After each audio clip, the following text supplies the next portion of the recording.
més que un valor d'aclarir què era la cultura catalana, en què consistia, què havíem de fer per consolidar-la i desenvolupar-la, més que això, si no tens un instrument polític és molt complicat, més que això va ser un moment en què d'aquella participació, diríem, optimista i amb moltes ganes de fer coses i de saber coses, de participar i trobar-se aquí o allà, a més com el van fer sessions importants i clausures i tal, i sessions de cloenda en tants llocs diferents, la gent anava i venia i va tindre aquell valor, era com quasi com més que una cosa, diríem, intel·lectual d'experts en diferents aspectes de la cultura, literatura, belles arts, pintura, el que fos, més que això era una participació molt extensa de gent de diferent nivell i molt activa. I va despertar molta il·lusió, encara que sabem que aquestes il·lusions són molt difícils de mantindre permanentment d'una manera efectiva.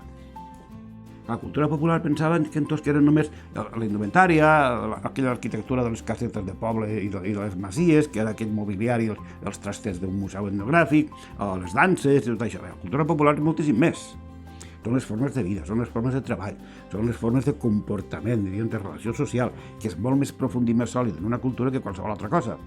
I, de fet, quan hi ha un espai cultural dins del qual tu et relaciones dins d'unes coordenades que no són conscients però que te donen sentit a la relació, quan tu canvies de lloc, canvies d'espai cultural, resulta que t'estranya allò que fa la gent. Diu, quines coses més estranyes fan?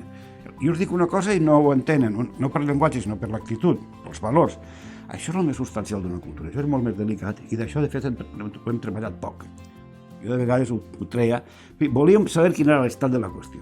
I l'estat, quins són els nostres coneixements en història de l'art, en història d'això, tot, en els moviments populars, en folklore, jo què sé, en tot això, en producció literària, quin és l'estat de la qüestió. Això és el que volíem saber. I a partir d'aquí vam fer una espècie, diríem, de, com si diguéssim, tot això, el coneixement d'aquesta realitat, convertir-ho en base per a un projecte.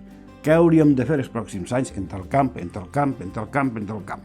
Jo vaig elaborar algunes idees per a què s'hauria de fer en el futur, per exemple, en terme genèric de cultura popular. El que s'havia de fer era investigació, coneixement, ampliar, per exemple, les xarxes de museus de cultura popular o les xarxes de museus etnogràfics.